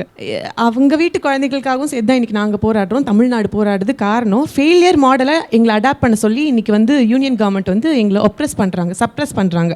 ஏன் ஃபெயிலியர் மாடல், மும்மொழி கொள்கை ஏன் வந்து தமிழ்நாடு ஏற்றுக்கல, அண்ணா சொன்ன இருமொழி கொள்கை ஏன் எனக்கு சக்ஸஸ்ஃபுல் மாடல் இவ்வளோ நேரம் அண்ணன்மார்கள் ரொம்ப அழகாக வந்து எடுத்து வச்சாங்க. இந்த இருமொழியை வச்சுட்டே வந்து உலகம் முழுக்க தமிழர்கள் எப்படிலாம் ஆண்டு கொண்டு இருக்கிறாங்கன்றதும் நம்ம இதுக்கு முன்னாடி பலரும் பேசிகிட்டு இருக்காங்க. இன்னும் சொல்லப்போனால் படித்தவர்கள் படிக்காதவர்கள்னு தமிழ் ஆங்கிலம் மட்டுமே கற்றுக்கிட்டு உலகம் முழுக்க தமிழர்கள் ஆள்றாங்கன்றது வந்து மக்களே வந்து இன்றைக்கி உணர்கிற தருணத்தில் இருக்கும். மும்மொழி கொள்கை ஏன் ஃபெயிலியர் மாடல் அப்படின்றதுக்கு ரொம்ப சிம்பிளாக எல்லாருக்கும் புரிகிற வகையில் எடுத்துக்காட்டு அப்படின்னா, ஒன்றிய அரசும் இருக்கட்டும், நிர்மலா சீதாராமன் அவர்கள் இருக்கட்டும், யாராக வேணாலும் இருக்கட்டும், அவங்க வந்து சொல்கிறது என்ன, கர்நாடகா மும்மொழி ஏற்றுக்குச்சு, ஏன் தமிழ்நாடு வந்து மும்மொழி ஏற்றுக்கல அப்படின்னாங்க. இப்போ சமீபத்தில் கர்நாடகாவில் இருக்கக்கூடிய எல்லா எஜுகேஷனலிஸ்ட்டும் கர்நாடகா மக்களும் மும்மொழி வந்து நமக்கு தேவையில்லை, இதை பரிசீலிக்கணும்னு வந்து பேச ஆரம்பிச்சிருக்காங்க. அதாவது எது ஃபெயிலியர் மாடலோ அது கர்நாடகா அடாப்ட் பண்ணிட்டு இப்போ தெரியாமல் அதை தொட்டுட்டோமோன்னு ஃபீல் பண்ண ஆரம்பிச்சிருக்காங்க. காரணம் நம்ம மாதிரியே அவங்களும் வந்து மொழி பற்று இருக்கிறவங்க. இன்னும் சொன்னப்போனால் ஒரு படி நம்மளை விட மேலே போய் அக்ரெசிவாக வந்து பிஹேவ் பண்ணுவாங்க. அவங்க நேம் போர்ட் சைன் போர்டெல்லாம் அழிச்சு பெரிய பிரச்சனையானதெல்லாம் அண்மையில் நம்ம பார்த்துருக்கோம். இது கல்வியில் எவ்வளோ தூரம் பாதிக்குது அப்படின்னு பார்த்தீங்கன்னா, இப்போ 2024 SSLC தேர்வில் 90,794 ஸ்டூடெண்ட்ஸ் ஆஃப் கர்நாடகா அந்த 3ஆம் மொழியை கற்றுக்க முடியாமல் திணறி அதில் ஃபெயில் ஆகி இப்போ 90,000 ஸ்டூடெண்ட்ஸோடைய வாழ்க்கை கேள்விக்குறியாக இருக்குது. SSLCயில் 2024 90,000 ஸ்டூடெண்ட்ஸ் 3ஆவது மொழியில் 3rd லாங்குவேஜில் ஃபெயில் ஆகி உட்காந்துருக்காங்க. இதுதான் 3ஆவது மொழி எங்களுக்கு வேணான்னு சொல்கிறதுக்கு இன்னொரு முக்கியமான காரணம். ஏன்னா இது எங்கள் எதிர்காலம், எங்கள் மாணவர்களையும் வந்து பாதிக்குது. இதை தாண்டி எங்களுக்கு ஏன் ஒரு அச்சுறுத்தல், ஒரு அச்சம் இருக்குது, தமிழ்நாட்டில் மட்டும் இல்லை எல்லா மாநிலங்களும் இருக்குது. அதுக்கு காரணம் தான் இன்றைக்கி பல தலைவர்களும் இங்கே சென்னையில் வந்து கூடி நமக்கு வந்து ஏன் இதெல்லாம் வேணும் வேண்டாம், டீலிமிட்டேஷன்லேருந்து மும்மொழி கொள்கையிலேருந்து ஏன் எல்லாம் வேண்டாம் அப்படின்னு ஆலோசிக்கிற இடத்துல இருக்கோன்னு பார்த்தீங்கன்னா ஒரு அச்சத்தை நேஷன் ஃபுல்லாகவே வந்து இவங்க விதைச்சிருக்காங்க. ஏன் அப்படின்னு பார்த்தா என்ன திட்டங்கள் கொண்டு வந்தாலும் அந்தந்த ஸ்டேட்ஸில் அந்த திட்டங்கள் கொண்டு வந்தால் கூட அதுக்கு மொழி, அதோட பேர் அப்படிங்கிறது வந்து அந்த மொழியில் இல்லை, ஹிந்தியில் இருக்குது, இல்லை சமஸ்கிருதத்தில் இருக்குது. அண்மையில் எடுத்து எந்த ஒன்றிய திட்டமாக வேணால் எடுத்துக்கணும். எங்கள் ஸ்டேட்டில் இம்ப்ளிமெண்ட் பண்ணுறீங்க, எங்கள் ஸ்டேட் கவர்மெண்ட் காஸ்ட்டில் இம்ப்ளிமெண்ட் பண்ணுறீங்க. ஒரு ஃபார் இதில் போய் பார்த்தீங்கன்னா இப்போ 30% 40% சென்ட்ரல் கவர்மெண்ட்டோடைய காசும் பேலன்ஸ் 60% நம்மளுடைய ஸ்டேட் கவர்மெண்ட் காசும் இருக்கும். ஆனால் எங்ககிட்ட அப்ரூவல் வாங்க மாட்டீங்க, எங்ககிட்ட என்ன வேணும்னு கேட்க மாட்டீங்க, பேர் கூட எங்கள் ஊர் பேரில் வைக்க மாட்டீங்க. ஸோ இது மட்டும் இல்லாமல் எல்லா வகையான யூனியன் கவர்மெண்ட் எக்ஸாம்ஸும் பார்த்தீங்கன்னா ஹிந்தியில் தான் இருக்குது. இங்கிலீஷில் கூட பல எக்ஸாம்ஸ் வந்து கொடுக்கறதுக்கு வந்து மறுக்கிறாங்க. அதுக்கும் பல நேரங்களில் தமிழ்நாடு போராடி இருக்குது, எல்லா மாநிலங்களும் சேர்த்து. இது மட்டும் இல்லாமல் லாங்குவேஜ் அப்படின்றது வெறும் கம்யூனிகேஷனுக்காக மட்டும்தான் பார்த்தா இப்போ எஜுகேஷன் எவ்வளோ தூரம் பாதிக்குது அப்படின்னு பார்த்துருக்கோம். இது குழந்தைங்களுடைய டெவலப்மெண்ட்டே பாதிக்குது. உதாரணத்துக்கு இந்த SSLC பாஸ் ஆக போன 90,000 ஸ்டூடெண்ட்ஸில் அட்லீஸ்ட் ஒரு 1000 பேர் உனக்கு படிப்பு வரல, இதுக்கு மேலே நீ படிக்க வேண்டாம், நீ பேசாமல் ஏதாவது டிப்ளமோ போ, இல்லை வேறு ஏதாவது சுயதொழில் கற்றுக்கோ அப்படின்னு சொல்லிட்டு அந்த 1000 பேர் படிக்காமல் போனால் அதுக்கு காரணம் யார்? எங்களுக்கு அந்த ஸ்டேட்டோட மொழி இருக்குது, கன்னடா இருக்குது. அதுக்கு இல்லாமல் கம்யூனிகேட்டிவ் லாங்குவேஜ்னு அண்ணன் சொன்னாங்க. ஹிந்தி வந்து இந்தியா முழுக்க இருக்குது, அதை கற்றுக்கிட்டா இந்தியாவில் யார் வேணால் பேசலான்னு. தர்ணி சொன்ன மாதிரி அவங்க இங்கிலீஷ் கற்றுருந்தா நாங்கள் ஏங்க ஹிந்தி கற்றுக்கணும்? ஸோ இந்தியாவை மட்டும் இல்லை, ஒட்டுமொத்த உலகத்தோடு எங்களுக்கு இணைக்கிறதுக்கு 2ஆம் மொழியாக சப்போர்ட்டிவ் லாங்குவேஜாக எங்களுக்கு இங்கிலீஷ் இருக்கும்போது, நேற்று கூட அமித்ஷா பேசும்போது அந்நிய மொழிக்கு நீங்கள் சப்போர்ட் பண்ணுறீங்க, இங்கே இருக்கக்கூடிய ஒரு பிராந்திய மொழிக்கு எதிராக நீங்கள் வந்து ஏன் பேசிக்கிட்டு இருக்கிறீங்க அப்படிங்கிறார். யூனியன் ஆஃப் ஸ்டேட்ஸ் அப்படின்றப்போ நாங்கள்லாம் கூட்டமைப்பாக சேர்ந்து தான் இந்தியா அப்படின்ற ஒரு நாடு வந்து உருவாகுது, கூட்டமைப்புனால தான். அப்படி பார்த்தா மொழியோட பெருமையை பற்றி பேசினாங்க. ஹிந்தி அங்கே பேசும்போது சொன்னாங்க ஹிந்திக்குன்னு ஒரு பெரிய வரலாறு இருக்குது, அதுக்கு பின்னாடி என்னென்னமோ இருக்குன்னாங்க. ஹிந்திக்குன்னு என்ன வரலாறு இருக்குது? இன்னும் சொல்ல போனால் இந்தியாவில் 22 ஒஃபிஷியல் லாங்குவேஜஸ் இருக்குது. அது இல்லாமல் பார்த்தீங்கன்னா நமக்கு வந்து ஒரு 200 சொச்சும் மேஜர் லாங்குவேஜஸ் இருக்குது, 1300 சொச்சும் அதர் லாங்குவேஜஸ் இருக்குது. இத்தனை லாங்குவேஜஸ் இருக்கக்கூடிய இந்தியாவில் ஏன் ஹிந்தியை மொத்தம் ஹிந்தியாவாக மாற்றுறீங்க அப்படின்றது தான் எங்களுடைய கேள்வி. அந்தந்த மாநில மொழிகள்னு ஒன்று இருக்குது, கனெக்டிவ் லாங்குவேஜாக இங்கிலீஷ்னு ஒன்று இருக்குது. ஹிந்தி அப்படின்ற மொழியை என்றைக்குமே வந்து தமிழ்நாடும் சரி மற்ற மாநிலங்களும் சரி இம்போஷனாவோ இல்லை வெறுப்பாவோ நாங்கள் பார்க்கல. அது எங்களுக்கு வேறு வேறு விதமாக மறு வச்சுட்டு மாறு வேஷத்தில் வந்து எங்களை அஃபெக்ட் பண்ணும்போது மட்டும்தான் அது நாங்கள் அச்சுறுத்தலாக பார்க்குறோம், அதுக்கு அகேன்ஸ்டாக பேசுகிறோம். ஒன்றும் கிடையாது. இந்த லாஸ்ட் 50 இயர்ஸில் மட்டும் central institute of Indian languages எடுத்த ரிசர்ச்சில் 220 மொழி இந்த ஹிந்தி திணிப்பினால் இல்லாமலே போயிடுச்சு, கொஞ்சம் கொஞ்சமாக சிதைவடைஞ்சு காணாமல் போயிடுச்சு. இன்னும் 197 மொழிகள் வந்து காணாமல் போகிற இடத்துல இருக்குது. உலக நாடுகளில் மொழிகள் வந்து கொஞ்சம் கொஞ்சமாக அழிஞ்சிட்டு வர நாடுகளில் இந்தியா வந்து டாப் ரேங்கிங்கில் இருக்குது அப்படின்றத central institute of Indian languages வந்து அறிக்கையாகவே சப்மிட் பண்ணியிருக்காங்க. அப்போது 1500 சொச்சம் லாங்குவேஜஸ் இருக்கக்கூடிய நாட்களில், 200 மேஜர் லாங்குவேஜஸ் இருக்கக்கூடிய நாட்களில், 22 ஒஃபிஷியல் லாங்குவேஜஸ் இருக்கக்கூடிய இடத்துல, 11 செம்மொழிகள் இருக்கக்கூடிய இடத்துல எங்கள் தமிழ் மொழிக்கு செம்மொழியும் இருக்குது, அவங்க சொன்ன வரலாறும் இருக்குது, அவங்க சொல்ல மறுக்கிற அறிவியல் சார்ந்த, பொருளாதாரம் சார்ந்த, சோஷியல் ஜஸ்டிஸ் சார்ந்த எவ்வளோ விஷயங்கள் எங்கள் மொழியிலே இருக்கும்போது எங்கள் மொழியை ஏன் நீங்கள் நேஷனல் லாங்குவேஜாக எடுத்துகிட்டு எல்லாருமே கற்றுக்கூடாது? இன்றைக்கி பல நாடுகளில் தமிழ் அப்படிங்கிறது வந்து நேஷனல் லாங்குவேஜாக ஒஃபிஷியல் லாங்குவேஜாக அவங்க மாற்றிக்கிட்டாங்க. ஸோ அப்படிப்பட்ட வரலாறு இருக்கக்கூடிய எங்கள் லாங்குவேஜை ஏன் எடுத்துக்கூடாது? நாங்கள் கையில் எடுத்தால் என்ன பண்ணுவீங்க? அந்தந்த தாய் அவங்கவுங்க வீட்டுக்கு அவங்க தான் ராணி அப்படின்றப்போ எங்கள் நாட்டுக்கு நாங்கள் ராணியாக இருக்கோம். ஆனால் இன்னைக்கு தரணி அவர்கள் சொன்னது போல் மொழிக் கொள்கை அப்படின்றது டேரெக்டாக ஹிந்தி படிங்கன்னு சொன்னாங்க. நம்ம வந்து போர்க்கொடி உயர்த்தணும், அதில் பார்த்திங்கன்னா தர்மாமால், அதுக்கப்புறம் வந்து சீதாம்பால், பத்மாவதி போன்றவர்கள்லாம் வந்து புறக்கணிப்பட்டு பெண்களே வந்து மொழி போரில் பங்கெடுத்து ரத்தம் சிந்தின நாடு நம்மளோட தமிழ்நாடு.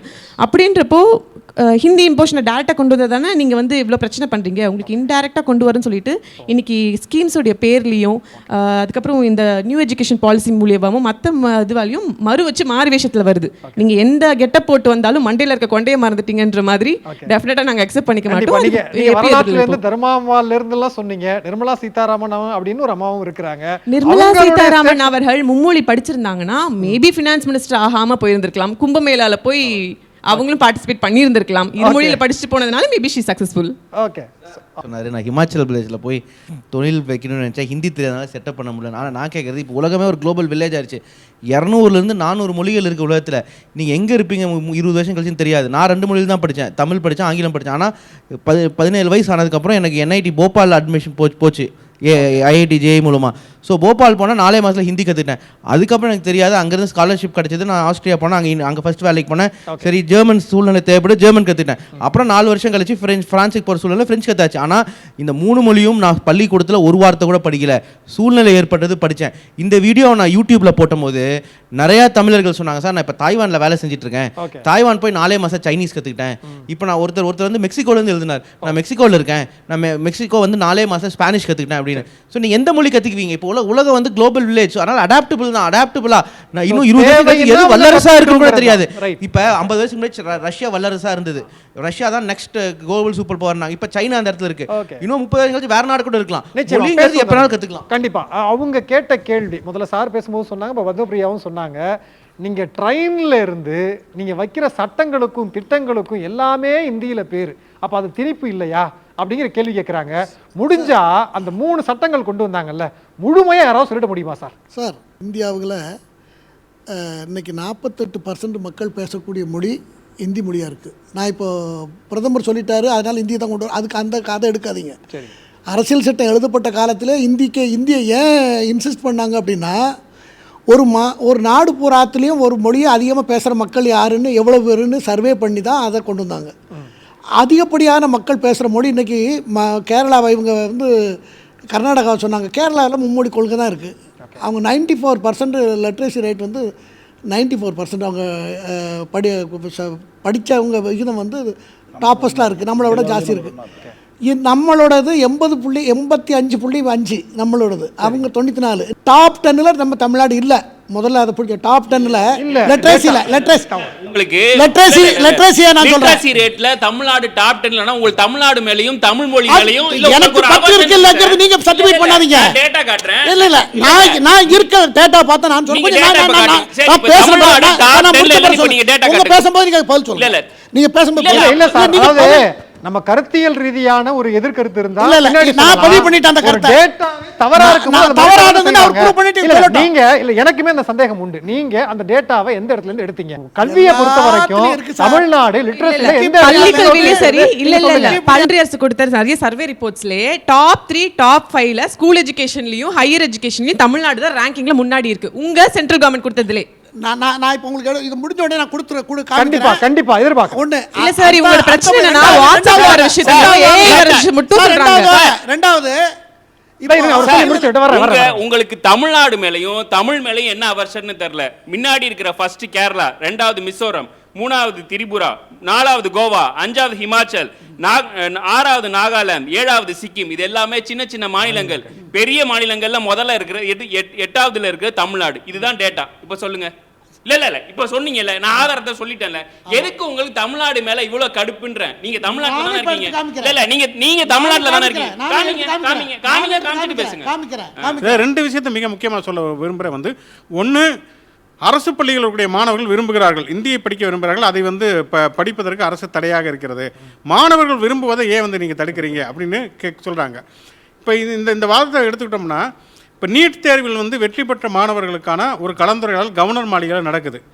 பெற்றோர்கள்லாம் வந்து பேசுகிறாங்க. அதில் பெற்றோர்கள் என்ன சொல்கிறாங்கன்னா, என்னோடய பசங்கள்லாம் வந்து நீட் தேர்வில் வந்து பாஸ் ஆகிட்டாங்க, ஆனால் 9வது படிக்கிறதுலேருந்தே அந்த பையனை ட்ரைனிங் பண்ணிட்டு இருந்தேன், பல லட்சங்களை செலவு பண்ணி தான் இந்த பையனை வந்து நீட் வந்து படிக்க வைக்க வேண்டியதாக இருந்தது.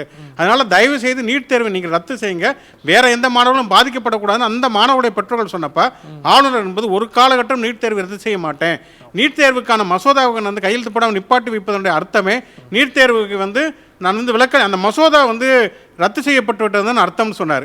அப்போ இந்த தமிழ்நாட்டு மாணவருடைய விருப்பம் வந்து நீட் தேர்வு ரத்து செய்யப்பட வேண்டும். அதை நீங்கள் ஏற்றுக்க மாட்டீங்க. உங்கள்கிட்ட யாராவது வந்து கேட்டாங்களா இந்தியா கண்டிப்பாக நான் படிச்சு தான் ஆகணுங்கிறது? ஹிந்தி படிக்கணும்னா எனக்கு இந்தி பிரச்சார சபாவில் இருந்து, இப்போ நீங்கள் பிரான்ஸ் படிக்கணும்னா அலையன்ஸ் பிரான்சிஸ் போகலாம், ஆங்கிலம் தெரியும்னா நீங்கள் பிரிட்டிஷ் கவுன்சில் போகலாம், அது மாதிரி இந்தி பிரச்சார சபாவில் போய் நீங்கள் படிச்சுக்கலாம். அரசு பள்ளி மாணவர்களுக்கு மிக மிக பிற்படுத்தப்பட்ட பட்டியலின பழங்குடி இனத்தைச் சேர்ந்தவர்கள் வந்து அரசு பள்ளிக்கு படிக்கிறப்ப அவங்களுக்கு இருக்கக்கூடிய பாடங்களை படிப்பது என்பதே மிகப்பெரிய சுமையாக இருக்கக்கூடிய சூழலில் அவங்களுக்கு இப்போ ஒன்றும் இல்லைப்பா தெலுங்கு பேசக்கூடிய ஜாதிகள், கன்னடம் பேசக்கூடிய ஜாதிகள் இங்கே இருக்காங்க, சௌராஷ்டிராக்கள் கூட இருக்கிறாங்க. குறைந்தபட்சம் அந்த மொழியிலேயாவது அவங்க கேட்டிருப்பாங்க, இந்திங்கிறத அவங்க கேட்டிருக்க மாட்டாங்க. அப்படிங்கிறப்ப அவங்க வாழ்க்கைக்கு சம்பந்தமில்லாத ஒரு மொழியை நீங்கள் திணிக்கிறப்ப அங்கே வந்து ட்ராப் அவுட் வந்து அதிகரிக்கும், உங்களுக்கு இடைநிற்றல் அதிகரிக்கும். இங்கே இருக்கக்கூடியது இப்போ லிட்ரஸின்னு சொன்னார் இல்லையா, லிட்ரஸிங்கிறதுக்கும் 3வது மொழிக்கு எந்த சம்பந்தம் கிடையாது. லிட்ரஸிங்கிறது எழுத்தறிவு, எழுத படிக்க தெரியுமாங்கிறது. அப்படின்னா ஏன் வந்து உத்தரப்பிரதேசம், பீகாரில் லிட்ரஸி ரேட்டில் எங்கே இருக்குது? அவங்க ஹிந்தி தானே தாய்மொழியாக, அங்கேயே எங்கே இருக்குது? ஒன்று. இரண்டாவது நீங்கள் பார்த்தீங்கன்னு சொன்னால் வந்து இந்த ட்ரேடுங்கிற ஒரு விஷயம் இருக்கு இல்லையா, அவர் குமார் சார் முதல்ல சொன்னார். நம்ம இந்தி திணிப்பு அப்படிங்கிற ஒரு விஷயத்துக்கு வெறுமனே இந்தியா முழுக்க இந்தியா முழுக்க ஒரு மொழி வந்து கொண்டு வரணுங்கிறதுக்கு இன்னொரு நோக்கம் என்ன இருந்ததுன்னா, அதுக்கு பின்னால் பெருமுதலாளிகள் இருந்தார்கள். அன்னைக்கு வந்து என்னென்னா, இந்தியா முழுக்க நீங்கள் ஒரு ட்ரேடு நடத்தணும்னா ஒவ்வொரு மாநிலத்துக்கும் ஒவ்வொரு மொழிக்கு ஏற்ற மாதிரி தனித்தனியாக விளம்பரம் எடுக்க வேண்டியதில்லை. ஒரே மொழி இருந்ததுன்னா நீங்கள் வந்து இந்தியிலேயே எடுத்துடலாங்கிற ஒரு லாப நோக்கம் அன்றைக்கு இருந்த பெருமுதலாளிகளிடம் இருந்தது. ஆனால் இன்றைக்கி கார்பரேட்டுகள் கூட இந்தியை ஆதரிக்கவில்லைங்கிறது தான் உண்மையான விஷயம். இன்றைக்கி கார்பரேட் சர்ஃபெக்சல் விளம்பரமே வந்து இந்தி திணிப்புக்கு எதிர்ப்பாக வருது. இன்றைக்கி வந்து நீங்கள் வந்து மொழி மாற்றங்கிறது ரொம்ப எளிதான விஷயம். நீங்கள் ஓடிடியில் போய் ஒரு படத்தை பார்த்தீங்கன்னா எல்லா படங்களும் வந்து தமிழில் கிட்டத்தட்ட 90% மேலே வந்து தமிழில் இருக்குது. இன்றைக்கி வந்து ஒரு ஆர்டிஃபிஷியல் இன்டெலிஜென்ஸ் மாதிரி நவீன தொழில்நுட்பத்தை படிக்க வேண்டிய தேவைதான் இருக்கிறதே தவிர மொழியை படிப்பதுங்கிறது இன்றைக்கி தேவையே கிடையாது. இன்னைக்கு வந்து நவீன தொழில்நுட்பம் தான் தேவை. இன்னைக்கு மொழிபெயர்ப்பு மொழியாக்கம்ங்கிறது இன்னைக்கு இருக்கக்கூடிய நவீன தொழில்நுட்ப யுகத்தில் அது ஒரு பெரிய கடினமான பணியே அல்ல அப்படிங்கிறது. நித்யானந்தம் சார், சீனாவில் மேண்ட்ரின் ஒரு மொழி, 78 விழுக்காடு அந்த மொழி பேசுகிறாங்க. பல மொழிகள் இருக்கிறது. யோ இருக்கு, சியாங் இருக்கு, கேன் இருக்கு, ஹக்கா இருக்கு, இப்படி பல மொழிகள் சீனாவில் பேசுகிறாங்க. ஆனால் சீன தலைவர்கள் வெளிநாடுகளிலே எங்காவது சென்று பேச வேண்டும் என்று சொன்னால் அவர்கள் மேண்ட்ரினில் மட்டும்தான் பேசுவார்கள். இந்த வேறு மொழிகளில் அவங்க மாநில மொழிகளில் பேச மாட்டாங்க. அப்போது சீனாவுக்கு என்று ஒரு தேசிய மொழினே அதுக்கு பேர் கொடுக்குறாங்க, அந்த மேண்ட்ரினை. ஆக சீனாவை எடுத்துக்காட்டு காமிச்சாங்க, அங்கே தேசிய மொழி இருக்குது. ஹிந்தி மொழி தான் பேச வேண்டும், ஹிந்தி மொழி தான் செய்ய வேண்டும் என்று படிக்க வேண்டும் என்று சொல்லவில்லை. ஆனால் எங்கே தடை இருக்கிறது? ஹிந்தி மொழி படிப்பதுக்கு தமிழகத்தில் தடை இருக்கிறதா? சிபிஎஸ்சி ஸ்கூலில் போங்க, பிரைவேட் சிபிஎஸ்சி சிலபஸ் ஸ்கூலில் போங்க, ஸ்டேட் சிலபஸ் இல்லாமல் மற்ற எந்த மெட்ரிகுலேஷன் போங்க, எந்த சிலபஸில் போனாலும் ஹிந்தி நீங்கள் படிங்க. தடை எங்கே இருக்கு? அரசு பள்ளிகளும் ஹிந்தி படிப்பதற்கு நாங்கள் அனுமதிக்க மாட்டோம், ஏனென்றால் இது எங்களுடைய கொள்கை. பிரைவேட்டா நீங்க ஆரம்பிச்சு நீங்க இருமொழி கொள்கை சொல்லி கொடுக்கலாமே அப்படின்னு அவர் கேட்கிறார். பிரைவேட் ஸ்கூல்லயும் நான் அப்படி கேட்கல சார். இப்போதான் சார் சொன்னீங்க வேலை விருப்பப்பட்டீங்கன்னா அப்படி படிக்கலாம்னு அவங்க சொன்னதை சொன்னேன். படிக்கலாமா? மாநகராட்சி பள்ளியிலும் அரசாங்க பள்ளியிலும் படிக்க முடியாதான், ஏன்னா கொள்கையா. தமிழ் தேர்விற்கு 54,000 மாணவர்கள் இம்முறை எழுத வரவில்லை. தமிழ் தேர்வை புறக்கணித்தார். 90,000 பேர் ஃபெயில் அவங்க ஒரு டேட்டா சொன்னாங்க. நான் தமிழ்நாட்டை பத்தி கேக்குறேன். நீங்க ரஷ்யா பேசுங்க, உகாண்டா ரஷ்யா நீங்க போங்க. நான் தமிழ்நாட்டை பத்தி பேசுறேன். As of the latest available data here, யாரு அந்த டேட்டா கொடுத்திருக்கா அப்படிங்கிற அந்த தகவல் ஷார்ட் சிபிடி உலகம் பூரா இத follow Mizoram 91.6%, Goa 89.4%, Tripura 87.8%, Daman and dive 87.1%, Andaman and Nicobar islands 86.6%, Delhi 88.7%, Uttarakhand 87.6%, Himachal Pradesh 86.6%. ஒரே ஒரு விஷயம் சார், ஸ்டேட்டுக்கும் யூனியன் டெரிட்டரிக்கும் வித்தியாசம் தெரியுமா சார் அவருக்கு? சார் இந்த கேள்வி ஸ்டேட்டுக்கும் யூனியன் டெரிட்டரிக்கும் வித்தியாசம் இருக்கு தெரியுமா உங்களுக்கு? அவர் முதல்ல பேசும்போது அது தெரிய வேண்டியது இல்லனா, அதான் உங்களுக்கு ஒண்ணுமே தெரிய வேண்டிய அவசியம் இல்ல. திருப்பி சொல்றேன், தமிழ் மீது உங்களுக்கு ஒரு அவர்ஷன் இருக்கு, தமிழ்நாடு மீது இவர்களுக்கு ஒரு அவர்ஷன் இருக்கு. ஆனால தான் உண்மையான டேட்டாவே ட்வீக் பண்ணி தமிழ்நாடு பின்தங்கி இருக்குன்றத சொல்றாங்க. ஓகேவா? தமிழ் மீதும் தமிழ்நாடு மீதும் உங்களுக்கு அவர்ஷன் இருக்கனால தான் சொல்றாங்க. அப்ப அவர் கேள்வி என்ன, தமிழ்நாடு ஸ்கூல்ல நீங்க வந்து பிரைவேட்டா ஒரு ஸ்கூல் ஆரம்பிச்சு இருமொழி கொள்கையை சொல்லி கொடுக்கலாமே, அங்க மட்டும் எதுக்கு மும்மொழின்னு அவர் கேக்குறாரு. சார் திரும்ப சொல்லிட்டேன், அஃபோர்டபிலிட்டி. அவர் சொல்ற பிரைவேட் தனியார் பள்ளியில இங்க மும்மொழி கிடையாது, இந்த மண்ணினுடைய கொள்கை இருமொழி அப்படின்னு நீங்க தடை போடலாம். சார் ஒண்ணும் இல்ல, இப்ப தமிழ் கட்டாய பாடமாக்கணும், வருமானம் போயிடும். இல்ல இருங்க அவர் சொல்றாரு, நீங்க சொல்றீங்க மொழிங்கிறது மாணவர்களுக்கு. சார் சார் இப்போ நான் என்ன சொல்கிறேன், நீங்கள் சொல்கிறது பிடிச்சிக்கலாம், நான் சொல்கிறது ஓகேங்கிறேன். உலகத்தில் மொத்தம் ஒரு 200 400 பெரிய மொழிகள் இருக்குது. அப்படின்னா மாணவர்கள் வந்து ஃபிசிக்ஸ், கெமிஸ்ட்ரி, மேக்ஸ், பயாலஜிலாம் பதிலாக Hindi, Tamil, English, French, German, Urdu, Telugu, மலையாளம்னு படிச்சுட்டு போயிடலாம். எதுக்காக வந்து science, physics, chemistry, biology subject வச்சிருக்கோம்? எதனால் இல்லை, எதற்கான மொழி அவசியம் இருந்தால் படிச்சுக்கலாம். ஒரு கணக்கு நீங்கள் 1ஆவதுல கூட்டல் கற்றுக்கணும், 4ஆவதுல வந்து அல்ஜிப்ரா கற்றுக்கணும், 8ஆவதுல ஜாமெட்ரி, 9ஆவதுல ட்ரிக்னாமெட்ரி, 14ஆவதுல கால்குலஸ், இதெல்லாம் படிச்சாதான் இன்ஜினியரிங் போகும்போது உங்களால பாஸ் பண்ண முடியும். மொழி அப்படி கிடையாது. 30 வயசு இன்னைக்கு நினைச்சாலும் ஒரு மொழியை கத்துக்கலாம். சரிங்களா? அதனாலதான் மொழியை வந்து எப்ப வேணாலும் கத்துக்கலாம். அண்ணன் சொல்றாரு நிறைய பேர் ஹிந்தி பேசுறாங்க, ஹிந்தி அலுவல் மொழியா இருக்கணும்னு. அதான் அறிஞர் அண்ணா அப்பயே சொல்லிட்டாரு, காக்கா தான் நிறைய இருக்கு, தேசிய பறவை ஆக்கிட்டு போய் காக்கான்னு சொல்லிட்டு இருக்கல எல்லாரும்.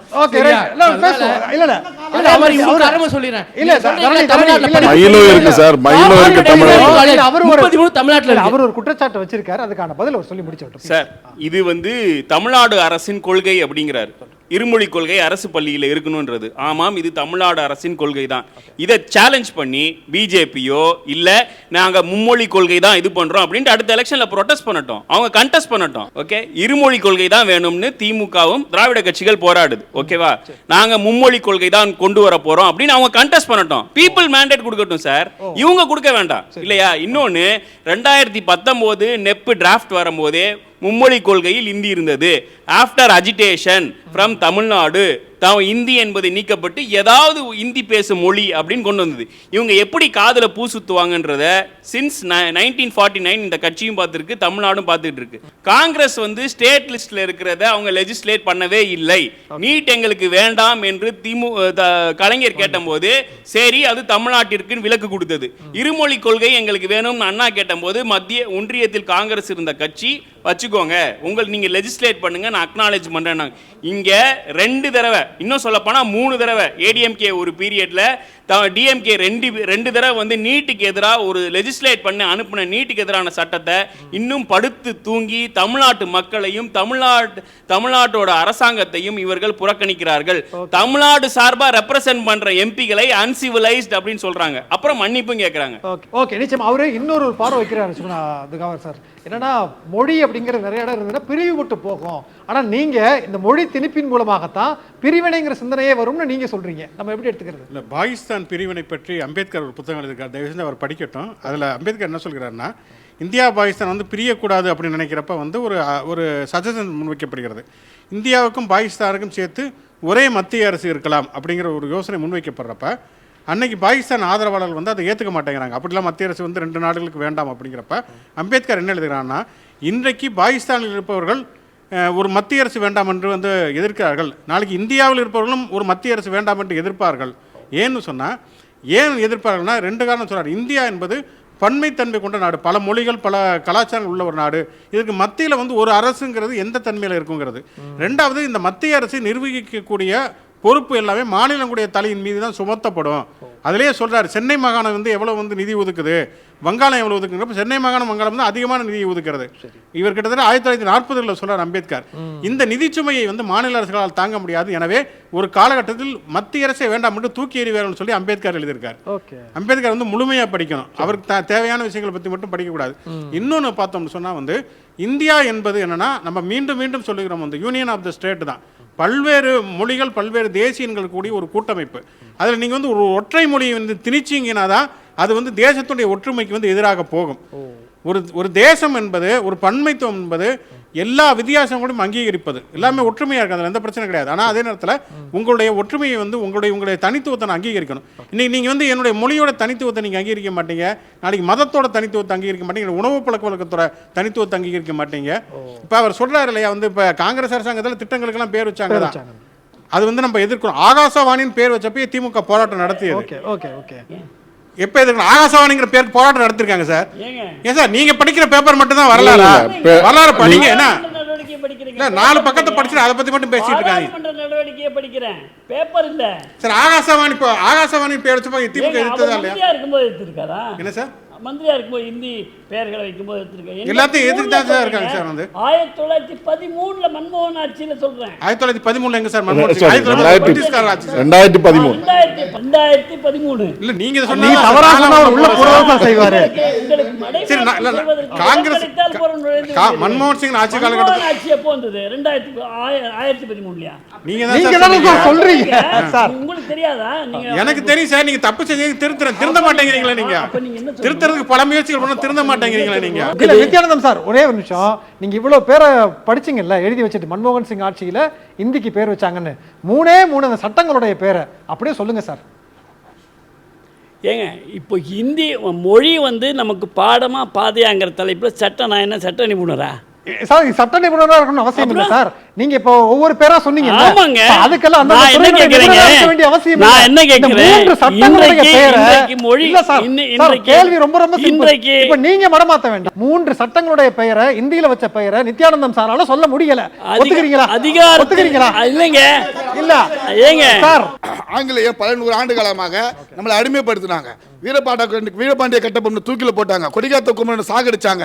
இப்படியெல்லாம் அடிமைப்படுத்திய கொடுமைப்படுத்திய இந்த மொழியை, ஆங்கில மொழியை நம்ம வந்து தொடர் மொழி சொல்லி நம்ம ஏத்துக்கிறோம் இல்லீங்களா? அப்ப இந்திய வந்து நான் இந்தி வேணும் நான் சொல்ல, பிற மொழி ஒரு பிரயோஜனம் இல்ல சார். நாங்க சொல்றோம்.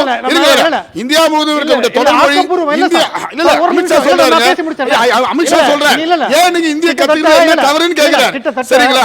அதே போல தாய்மொழி அந்தந்த மாநிலத்துக்கு அந்தந்த தாய்மொழி முக்கியம், தேவைதான், இல்லைன்னு சொல்லல. அதற்காக தமிழ் 5 விடம் சொல்லிட்டு நீங்க வந்து பிற மொழியை சார் ஒரே கேள்வி சார், உங்களுக்கு ஒரே கேள்வி ஒரே கேள்வி நாங்க சொல்றோம். ஒரே கேள்வி. ஆஸ்திரேலியாவிலும் சரி, கனடாவிலும் சரி, அவங்க நாட்டு ஆங்கிலம் தான் பேசுறாங்க. அவங்களுக்கு ஃபிலிம் இண்டஸ்ட்ரி, மூவி இண்டஸ்ட்ரி இருக்கா? கிடையாது. எதனால? அங்க ஜனத்தொகை கம்மி, எல்லாம் வந்து ஹாலிவுட் தான். அதுதான் தமிழ்நாட்டுக்கும் நடக்கும். ஏன்னா ஹிந்தி பேசுறவங்க ஜனத்தொகை 60, 70, 28% நாட்டில், அப்புறம் 40 கோடி, இங்க 8 கோடி தான் இருக்காங்க. அதனால இங்க இண்டஸ்ட்ரியே இருக்காது. இதுதான் கனடாவில் நடந்தது, ஆஸ்திரேலியா நடந்தது. மறுக்க முடியுமா உங்களால? ஆஸ்திரேலியா கனடா இண்டஸ்ட்ரி இருக்கா? சரி சார், இப்போ சொல்லுங்க, இருக்கா இல்லையா? இருக்கா இல்லையா? அவர் பேசி முடிச்சாரு. பூனைக்குட்டி வெளியே வந்து விட்டது. ஆரம்பத்தில் அவர்கள் வந்து இந்தியை நாங்கள் திணிக்கவில்லை, இந்தி 3வது மொழி இல்லை அப்படின்னு எல்லாரும் கேட்டது, ஏன் எங்க வீட்டு பிள்ளை வந்து ஹிந்தி படிக்க முடியலையா அப்படின்றது. சிபிஎஸ்இ விஷயத்துக்கே வரும். சிபிஎஸ்இ பாடத்திட்டத்திலையும் கலைஞர் அவர்கள் தமிழ் கட்டாயமாக்க வேண்டும் என்று சட்டம் கொண்டு வந்து நிறைவேற்றினார்.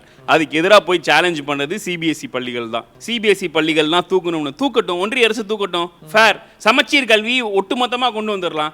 சமச்சீர் கல்வி திமுக அரசாங்கம் எல்லாத்துக்கும் கொண்டு வரும்போது அதற்கு எதிராகவும் இங்கே இருக்கிற மக்கள் வந்து கோர்ட்டுக்கு போய் கடைசியில் வந்து கலைஞர் கொண்டு வந்த சட்டம் தான் செல்லும் அப்படின்றத கொண்டு வந்தாங்க. இவங்களுக்கு அதாவது காஞ்சாலயா வந்து ஒரு கட்டுரை எழுதியிருக்கார், From Nehru to Amit Shah, all were hypocrites against English education. ராகுல் காந்தி தான் சரியாக முடிவெடுத்துள்ளார் அப்படின்றது காஞ்சாலயா சொல்லியிருக்கார். காஞ்சாலயா வந்து திராவிட திமுகவோ தீகாவோ கிடையாது, அவர் ஒரு ஆக்டிவிஸ்ட், ஆந்திராவில் இருக்க ஆக்டிவிஸ்ட். அதுதான் நம்மளுடைய நிலைப்பாடும். ஆரம்பத்தில் நேரு முதல் அமித்ஷா வரை எல்லோரும் தவறு செய்து விட்டார்கள். இன்னொன்று, தமிழுக்கு என்ன செய்தார்கள் அப்படின்றத கேட்குறாங்க. மிக சமீபமாக 1 மாதத்துக்கு முன்னாடி தமிழ்நாட்டின் தொன்மை 5000 ஆண்டுகளுக்கு பின்பாக இருந்தது, இரும்புது இங்கே தான் கண்டுபிடிச்சதுன்னு எல்லா நாடுகளிலும் போய் தமிழை பற்றி பெருமையாக பேசுகிறார் மோடி அப்படின்னு சொல்கிறாங்கல்ல. ஒரு வாழ்த்து ட்வீட் இல்லையே. ராகுல் வந்து வாழ்த்து சொல்கிறார்ல, ஏன் இங்கே இருக்கிற பாஜக அண்ணாமலை கூட சொல்கிறது இல்லை? இவ்வளோதான். இவங்க வந்து ஒரு ஹிப்போக்ரட்ஸ். ஓகேவா? இவங்களுக்கு எப்படியாவது இந்தியை திணிக்க வேண்டும் அப்படின்னு பார்க்குறாங்க. அவங்க சேலஞ்ச் பண்ணட்டும் சார். எலெக்ஷனில் முட்டி தோக்க தான் போகிறாங்க.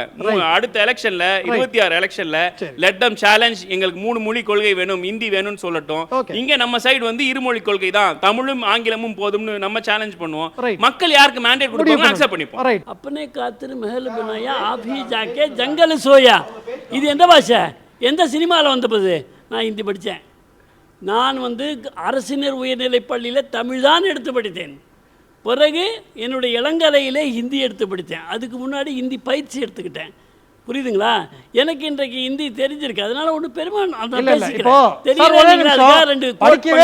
படிக்கவே விடலன்னு அவர் கத்துறாரு. நீங்க நான் படிச்சேன்றீங்க.